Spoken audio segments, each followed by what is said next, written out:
EVKS Elangovan தமிழ்நாட்டு அரசியல் களத்தின் சர்ச்சைக்குரிய முகங்களுள் ஒருவர். பெரியாரின் பேரன், ஈவேகி சம்பத்தின் மகன் என்ற இருவரும் அடையாளங்களுக்கு சொந்தக்காரர். நடிகர் திலகம் சிவாஜி கணேசனின் ரசிகராக அறியப்பட்டவர். தமிழ்நாடு காங்கிரஸ் கட்சியின் தவிர்க்க முடியாத தலைவர்களுள் ஒருவர். இவரது அதிரடியான பேச்சுக்களாலும் கடுமையான விமர்சனங்களாலும் சூடு பறக்கும் சொற்களாலும் வெடித்து கிளம்பிய சர்ச்சைகள் ஏராளம்.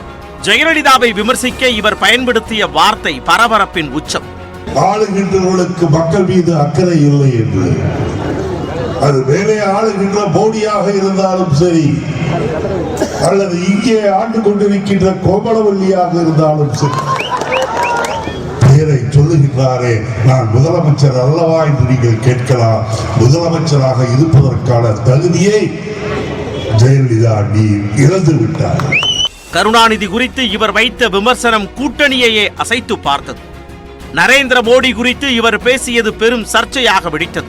மக்கள் முன்னாடி பொதுக்கூட்டங்களிலே டிராமாவில் நடிப்பது போல, நாடகத்தில் நடிப்பது போல பேசிவிட்டு சென்று விட்டாரே ஒழிய உருப்படியாக செய்யாத ஒரே பிரதமர் மோடி அவர்கள் தான்.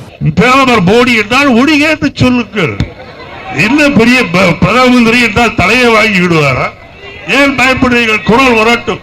இளையராஜா, தமிழிசை, பிரபாகரன், பல நெடுமாறன் என பலரையும் விமர்சித்துள்ளார். எதிர்கட்சியினர் மட்டுமல்ல, சொந்த கட்சியினரும் இவரது காட்டமான விமர்சனங்களுக்கு தப்பியதில்லை. மூப்பனார், வாழப்பாடி ராமமூர்த்தி, ப. சிதம்பரம், தங்கபாலு, ஜெயந்தி நடராஜன், வாசன், திருநாவுக்கரசர் என இவர் பாய்ச்சிய விமர்சன கணைகள் பலரையும் தாக்கியுள்ளன. என்றாலும் கூட 90களுக்கு பிறகு சோர்ந்து கிடந்த காங்கிரஸை தட்டி எழுப்பியது. மூப்பனாரின் மறைவிற்கு பிறகு ஜி.கே. வாசன் தலைமையிலான தமாகவை காங்கிரசுடன் இணைக்க செய்தது. அதிமுக, திமுக மீது விமர்சனங்கள் வைத்து பொதுவானவர்களின் கவனத்தை ஈர்த்தது. மன்மோகன் சிங் அமைச்சரவையில் இடம்பெற்றது. சிக்கலான நேரங்களில் தமிழ்நாடு காங்கிரசுக்கு தலைமை வகித்தது. ரஜினிகாந்த், கமல்ஹாசனின் அரசியலை விமர்சித்தது என்று ஈவிகேஎஸ் இளங்கோவனின் அரசியல் பயணம் சர்ச்சைகளுக்கும் பரபரப்புகளுக்கும் பஞ்சமில்லாதது. அவற்றில் முக்கியமானது 80களின் இறுதியில் அவர் எடுத்த அதிரடியான ராஜினாமா முடிவு. எதற்காக ராஜினாமா செய்தார்? எந்த பதவியில் இருந்து ராஜினாமா செய்தார்? யாருக்கானது அந்த ராஜினாமா? பிரதமராக இருந்த ராஜீவ்காந்தியை அதிர்ச்சியில் ஆழ்த்திய அந்த ராஜினாமாவுக்கு என்ன அரசியல் பின்னணி? எதையுமே செய்யாமல் எதற்கெடுத்தாலும் அம்மா அம்மா, கழிப்பிடத்திற்கு கூட அம்மா கழிப்பிடம். இன்னும் பெரிய தியாகம் பண்ற ஜெயிலுக்கு போனீங்க. பூஜை பண்றா, அது பண்றா, என்னமோ பண்றா, தியாகம் செஞ்சா ஜெயிலுக்கு போறீங்க. கொள்ளை அடிச்சுக்க ஜெயிலுக்கு போறீங்க. காங்கிரஸ் இல்ல, இன்றைக்கு விழுந்தால் எழக்கூடிய சக்தி படைத்த ஒரே இயக்கம் காங்கிரஸ் தான். சமீபத்திலே ஒரு அம்மையார் இறந்த காரணத்தால் 3ஆக 4ஆக உடைந்த கட்சிகள் இடுமா என்றால் இடாது. முடிந்த கதை. மொட்டை எடுப்பது, மீசையை ஒரு பக்கம் சிரைப்பது, தெருவிலே உருண்டோடி பஜனை பாடுவது, பால் சோறு சாப்பிடுகின்றேன், மண் சோறு சாப்பிடுகின்றேன், பால் அபிஷேகம் பண்ணுகின்றேன் என்று சொல்லியே தமிழ்நாட்டை குட்டிச்சவர் ஆக்கியது யார் என்று சொன்னால் இந்த அனைத்து இந்திய அண்ணா திராவிட முன்னேற்ற கழகம். அதுவும் எம்ஜிஆருக்கு பிறகு இருந்த அந்த கட்சி. தகுதி இல்லாதவர்களுக்கு மந்திரி பதவி. எங்கள் ஊரை சார்ந்தவர் செங்கோட்டையர். சொல்லும் போதே சிரிப்பு. ஆனால் இந்த செங்கோட்டையருக்கு என்ன உண்டு? ஆங்கில தொலைக்காட்சி நிருபர் ஒருவர் கேட்கின்றார், what is your next step அப்படின்னு கேட்கின்றார். எம்எல்ஏ கோயிங் என்று போறார். என்னை பொறுத்தவரையில் சில பேர் கேட்பார்கள், இவங்க எப்படி நீங்க தைரியமா எல்லாத்தையும் எடுத்து பேசுறீங்க? அரசாங்கத்துல பதவியில் இருக்கவங்க எல்லாம், மந்திரிகள் எல்லாம் தப்பா பேசுறீங்க. தப்பா பேச சரியாதான் பேசுறேன். என்ன என்றால் எனக்கு கொஞ்சம் தைரியம்.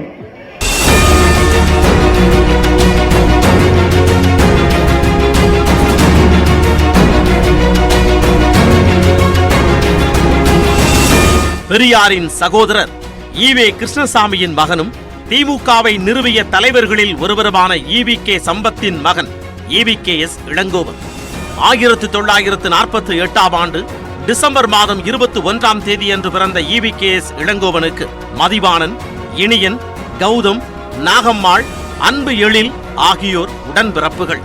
ஆரம்ப கல்வியை ஈரோடு கலைமகள் கல்வி நிலையத்தில் முடித்த ஈவிகேஎஸ் இளங்கோவன் ஆரம்ப காலம் முதலே அரசியல் காற்றை சுவாசித்து வளர்ந்தவர். காரணம், அவருடைய தாத்தா பெரியார் பழுத்த அரசியல்வாதி. தந்தை EVKS சம்பத் தீவிரமான அரசியல்வாதி, தாயார் சுலோச்சனாவும் அரசியல்வாதி. அந்த வரிசையில் இளங்கோவனின் அரசியல் பயணம் வெகு இயல்பான ஒன்றாகவே இருந்தது. சென்னை மாநிலக் கல்லூரியில் இளங்கலை பொருளாதாரம் படித்த அவர் தனது தந்தையின் பாதையில் காங்கிரஸ் கட்சி உறுப்பினராகி அரசியலில் தீவிரம் காட்டத் தொடங்கினார். அதே வேளையில் நடிகர் சிவாஜி கணேசன் மீது ஈர்ப்பும் பற்றும் அதிகமாகவே இருந்தது. அதனால் காங்கிரஸ் கட்சியில் சிவாஜி தீவிரமாக செயல்பட்ட காலகட்டத்தில் அவரது ஆதரவாளராகவே இளங்கோவன் அறியப்பட்டார். கல்லூரி மாணவராக இருந்தபோது காங்கிரசின் மாணவர் அணி செயலாளர், ஈரோடு மாவட்ட இளைஞர் காங்கிரஸ் தலைவர், ஈரோடு மாவட்ட காங்கிரஸ் தலைவர், மாநில பொதுச் செயலாளர் என்று படிப்படியாக வளர்ந்தார். ஒரு பக்கம் சிவாஜி கணேசனின் ஆதரவாளராக அறியப்பட்ட அவருக்கு காங்கிரசின் தொழிற்சங்க முகமாக இருந்த வாழப்பாடி ராமமூர்த்தியுடன் நல்ல தொடர்பு இருந்தது. அது அவரது தந்தை EVK சம்பத்திற்கும் வாழப்பாடி ராமமூர்த்திக்குமான தொடர்பின் நீட்சி. ஆம், EVK சம்பத்தின் தமிழ் தேசிய கட்சியில் இருந்தவர் வாழப்பாடி ராமமூர்த்தி. அப்படியான சூழலில்தான் 1984ஆம் ஆண்டு பொது தேர்தலில் சத்தியமங்கலம் சட்டமன்ற தொகுதி காங்கிரஸ் வேட்பாளராக இளங்கோவன் களமிறங்கினார். அவருக்கான தேர்தல் வாய்ப்பை உறுதி செய்ததில் சிவாஜி கணேசனின் பங்கு முக்கியமானது. இந்திரா காந்தி, MGR அனுதாபாலை வீசிய அந்த தேர்தலில் திமுக வேட்பாளரை விட 2 மடங்கு வாக்குகள் பெற்று வெற்றி பெற்று முதன்முறையாக தமிழ்நாடு சட்டமன்றத்திற்குள் நுழைந்தார் EVKS இளங்கோவன். அந்த சமயத்தில் சிவாஜி ஆதரவு MLAக்கள் என்று 6-7 பேர் தமிழ்நாடு சட்டமன்றத்தில் இருந்தனர். அவர்களில் துடிப்பு மிக்கவராகவும் ஆவேசமாக பேசக்கூடியவராகவும் அடையாளம் பெற்றிருந்தார் EVKS இளங்கோவன். அவரது ஆவேசமும் துடிப்பும் MGR மரணத்திற்கு பிறகு சட்டமன்றத்தில் நடந்த கலேபர காட்சிகளின் போது வெளிப்பட்டது. ஜானகி MGR முதலமைச்சராக இருந்த நிலையில் அறுதி பெரும்பான்மை இல்லாத அவரது அரசுக்கு காங்கிரஸ் கட்சி ஆதரவளிக்க வேண்டும் என்ற கோரிக்கையை சிவாஜி கணேசன் விடுத்தார். ஆனால் அந்த கோரிக்கையை ஏற்க மறுத்த பிரதமரும் காங்கிரஸ் தலைவருமான ராஜீவ்காந்தி ஒருங்கிணைந்த அதிமுகவுக்கே தங்கள் ஆதரவு என்று சொல்லிவிட்டார். அப்போது சட்டமன்றத்தில் பெரும்பான்மையை நிரூபிப்பது ஜானகி MGRக்கு சிரமமான காரியமாக மாறியது. அந்த சமயத்தில் சிவாஜி ஆதரவு சட்டமன்ற உறுப்பினர்களான இருந்த EVKS Elangovan, VG Chellappa, TR Venkatraman, Sornalingam, துரை கிருஷ்ணமூர்த்தி ஆகிய 5 பேரும் ராஜினாமா செய்துவிட்டதாகவும் காங்கிரஸ் கட்சியிலிருந்து விலகிவிட்டதாகவும் தனக்கு தொலைபேசி வழியாக தெரிவித்து விட்டதாக சபாநாயகர் PH பாண்டியன் அறிவித்தார். அந்த தகவல் சட்டமன்றத்திற்குள் பதற்றத்தையும் பரபரப்பையும் கிளப்பியது.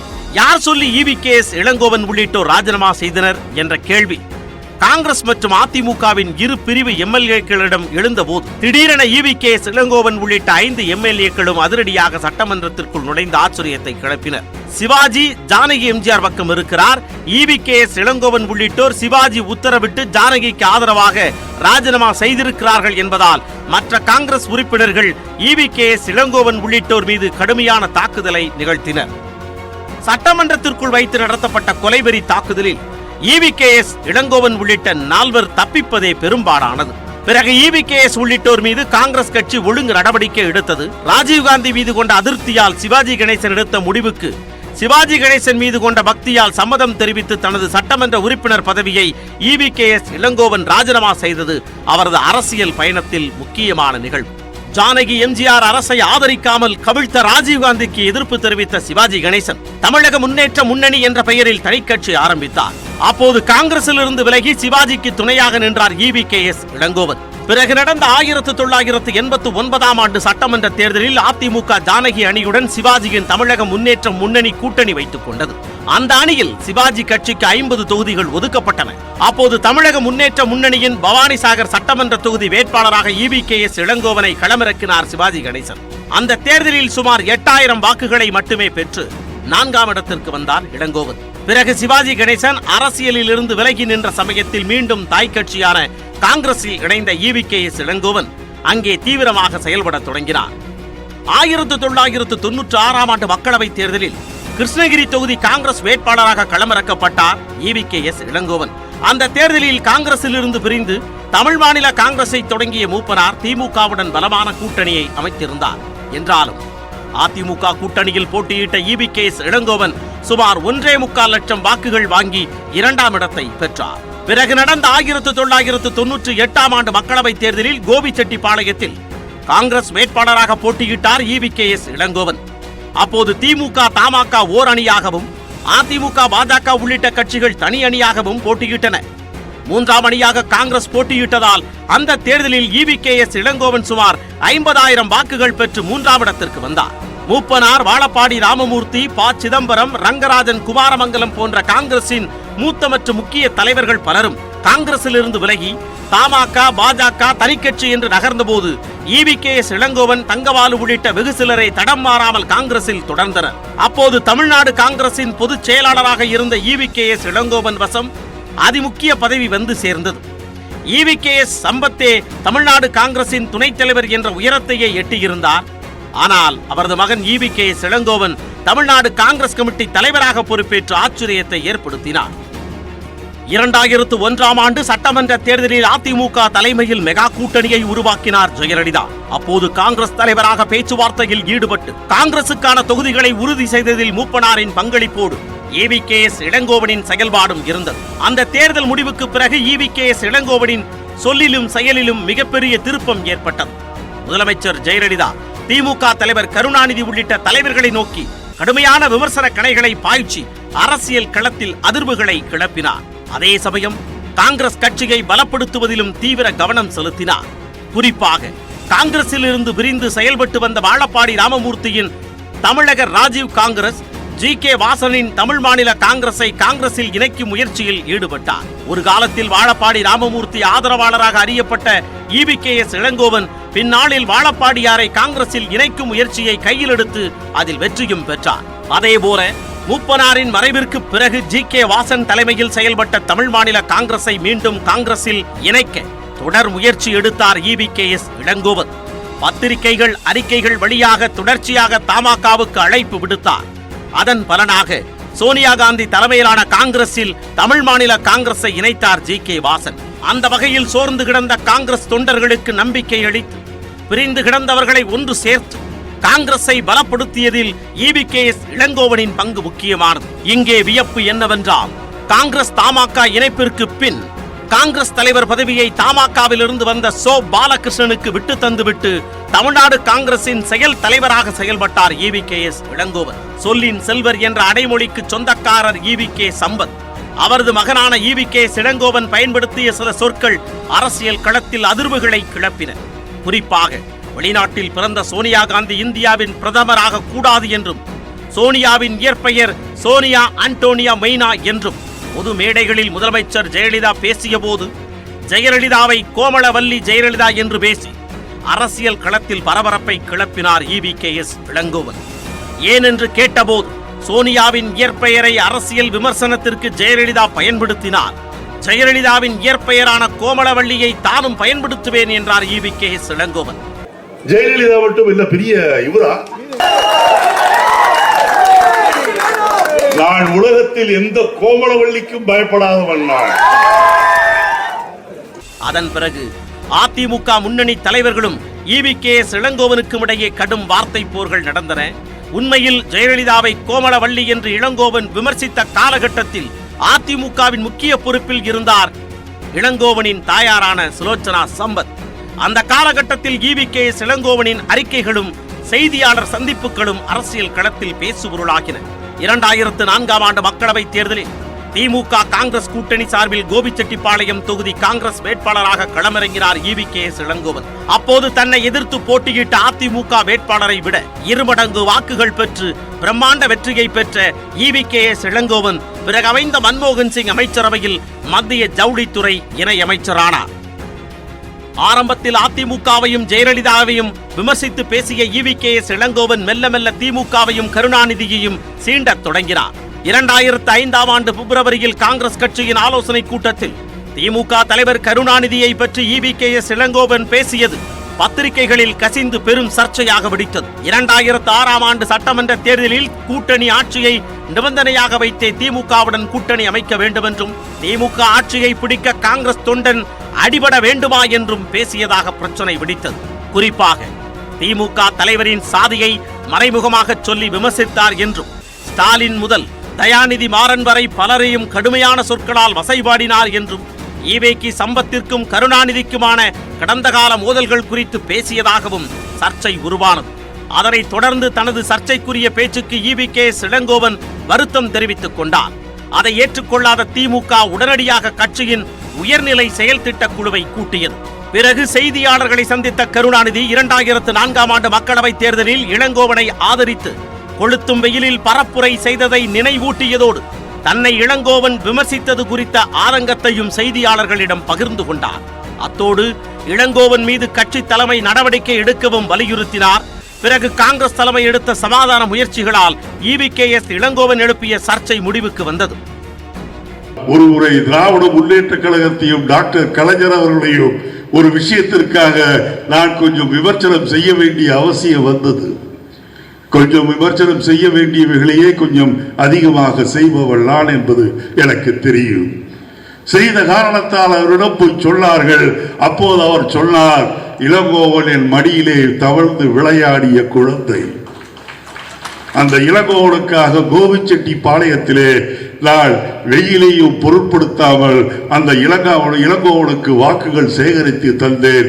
அந்த இளங்கோவன் தானே பேசினான், பேசட்டும், இன்னும் நன்றாக பேசட்டும் என்றார். ஆனால் அதன் பிறகும் EVKS இளங்கோவனிடமிருந்து சர்ச்சைக்குரிய கருத்துக்கள் வந்து கொண்டே இருந்தன. குறிப்பாக 2006ஆம் ஆண்டு சட்டமன்ற தேர்தலில் திமுக கூட்டணியில் காங்கிரஸ் கட்சிக்கு கூடுதல் தொகுதிகள் ஒதுக்க வேண்டும், தேர்தலுக்கு பிறகு கூட்டணி அமைச்சரவை அமைக்க வேண்டும், காங்கிரஸ் கட்சியை அமைச்சரவையில் சேர்க்க வேண்டும் என்றெல்லாம் பேசி கூட்டணிக்குள் சர்ச்சையை உருவாக்கினார். அப்போது திமுக தரப்பிலிருந்து கடுமையான எதிர்வினைகள் தரப்பட்டன. 2006ஆம் ஆண்டில் அமைந்த கருணாநிதி அரசை மைனாரிட்டி அரசு என்று ஜெயலலிதா விமர்சித்த போது அதற்கு வலுச்சேர்க்கும் வகையில் இளங்கோவனின் கூட்டணி ஆட்சி குறித்த பேச்சுக்கள் அமைந்தன. திமுக அரசை கடுமையாக விமர்சித்து வந்த தேமுதிக தலைவர் விஜயகாந்தை திடீரென சந்தித்து அவருக்கு இனிப்பூட்டி திமுகவை சீண்டும் முயற்சியில் ஈடுபட்டார் EVKS இளங்கோவன்.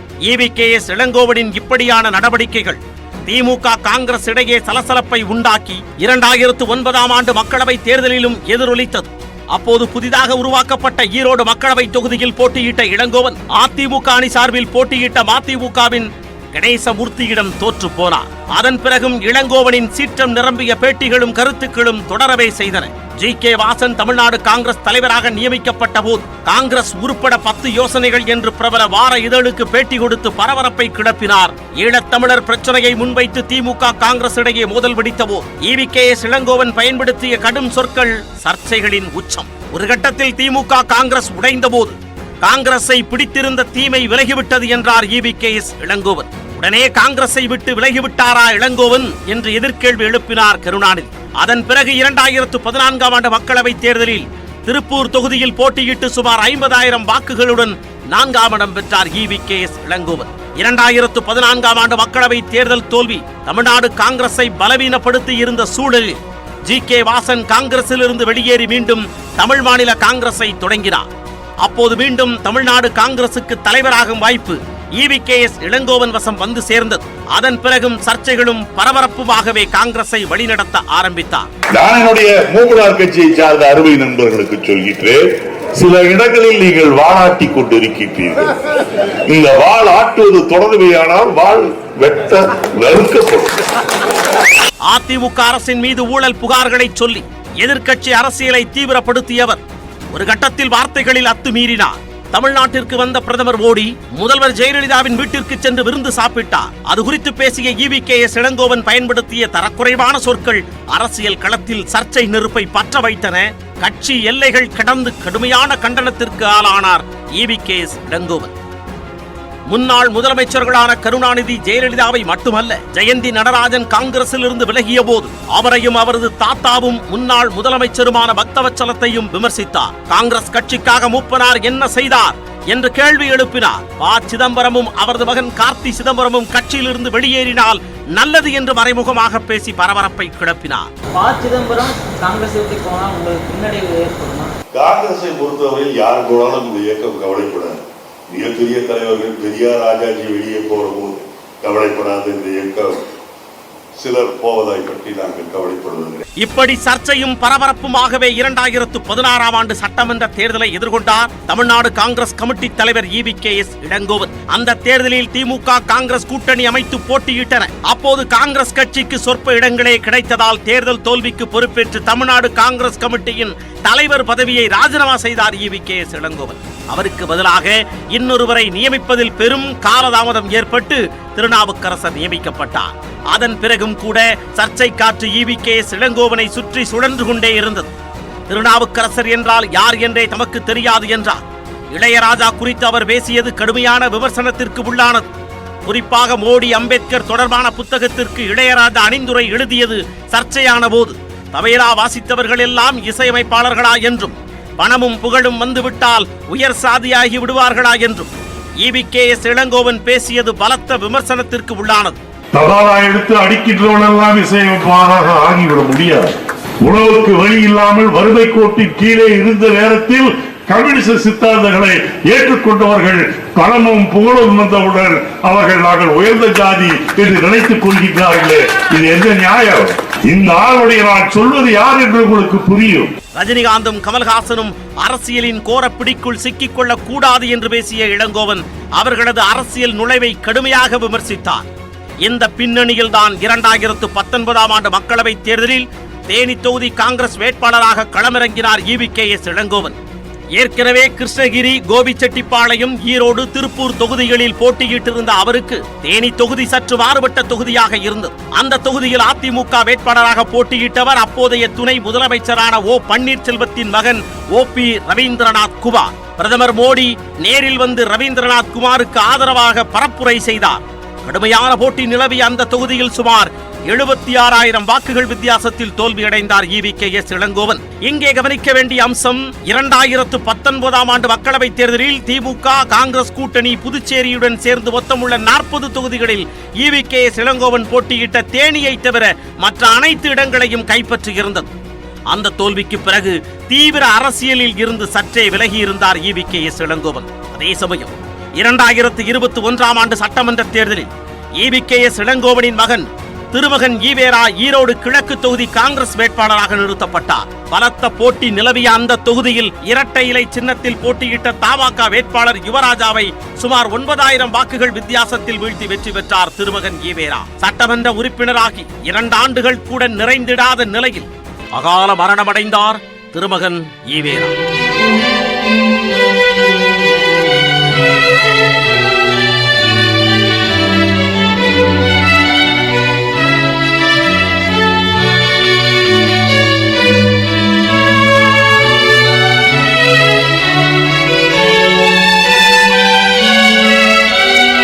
அதனைத் தொடர்ந்து ஈரோடு கிழக்கு தொகுதிக்கு இடைத்தேர்தல் அறிவிக்கப்பட்டது.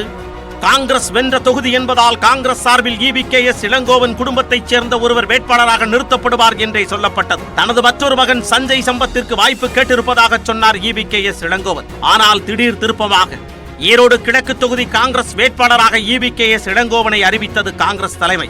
அதனைத் தொடர்ந்து தேர்தல் பிரச்சாரத்தில் இறங்கினார் EVKS இளங்கோவன். அவருக்கு முன்பே அமைச்சர் KN நேரு தொடங்கி திமுக முன்னணி நிர்வாகிகள் பரப்புரையில் இறங்கினர். முதலமைச்சர் MK ஸ்டாலின், மக்கள் நீதி மய்யம் தலைவர் கமல்ஹாசன் உள்ளிட்ட தலைவர்கள் பலரும் EVKS இளங்கோவனை ஆதரித்து வாக்கு சேகரித்தனர். எப்படி அரசியல் களத்தில் பரபரப்பும் சர்ச்சையுமாக EVKS இளங்கோவன் இருப்பாரோ அப்படித்தான் அவர் போட்டியிட்ட ஈரோடு கிழக்கு தொகுதி இடைத்தேர்தல் களமும் பரபரப்பும் சர்ச்சையுமாக இருந்தது. தந்தைக்கு பிறகு மகன் தேர்தல் களத்திற்கு வருவது வழக்கம். ஆனால் தனது மகனின் மரணத்திற்கு பிறகு தான் இடைத்தேர்தலில் போட்டியிடுவது வருத்தத்திற்குரியது என்றாலும் தன் மகன் விட்டு சென்ற பணியை தொடர்வதற்கு தனக்கு வாய்ப்பு தருமாறு தழுதழுக்க பரப்புரை செய்தார் EVKS இளங்கோவன். என் மகன் விட்டு சென்ற பணியை நான் தொடர வேண்டும் என்று சொன்னபோது எனக்கு தெரியும் என்னால் அது முடியும். காரணம், மாவட்ட அமைச்சர் முத்துசாமி அவர்களோ என்னுடைய பாசத்திற்கும் மரியாதைக்கு உரிய முதலமைச்சர் ஸ்டாலின் அவர்களும் என்னோடு இருக்கின்றார்கள் என்ற அந்த நம்பிக்கையோடு மட்டுமல்ல, இருக்கின்ற அத்தனை அமைச்சர்களும் என்னோடு பாசத்தோடு பழகின்றோம். அரசியல் கட்சிகள் இடைத்தேர்தலை எதிர்கொள்வதற்காக புது புது பார்முலாக்களை வகுப்பது வழக்கம். அந்த வரிசையில் ஈரோடு கிழக்கு தொகுதி இடைத்தேர்தலுக்கும் புதிய பார்முலா அரங்கேறியது. விமர்சனங்களும் குற்றச்சாட்டுகளும் பரஸ்பரம் எழுந்தன. மிகுந்த எதிர்பார்ப்பை ஏற்படுத்திய ஈரோடு கிழக்கு இடைத்தேர்தலில் 1,00,000க்கும் அதிகமான வாக்குகளை பெற்றதோடு சுமார் 66,000 வாக்குகள் வித்தியாசத்தில் வெற்றி பெற்று மீண்டும் சட்டமன்றத்துக்குள் நுழைந்தார் EVKS இளங்கோவன். அந்த தேர்தலில் போட்டியிட்ட 77 வேட்பாளர்களில் EVKS இளங்கோவனையும் அதிமுக வேட்பாளர் தென்னரசுவையும் தவிர்த்த எஞ்சிய 75 வேட்பாளர்களும் டெபாசிட் தொகையை பறிகொடுத்து படுதோல்வி அடைந்தனர். EVKS இளங்கோவன் பெற்ற பிரம்மாண்ட வெற்றி முதலமைச்சர் மு.க.ஸ்டாலின் அரசுக்கு மக்கள் கொடுத்த நற்சான்றாக அமைந்தது. தனக்கே உரித்தான அதிரடி அரசியலை தொடர்ச்சியாக செய்து கொண்டிருந்த EVKS இளங்கோவன் திடீரென உடல்நிலை பாதிக்கப்பட்டு மருத்துவமனையில் அனுமதிக்கப்பட்டு தொடர் சிகிச்சையில் இருந்த அவர் 2024 டிசம்பர் 14 அன்று மரணமடைந்தார். உண்மையில் பெரியாரின் பேரன் EVKS இளங்கோவனின் மரணம் தமிழ்நாட்டு அரசியல் களத்தில் நிகழ்ந்த மிக முக்கியமான இழப்பு.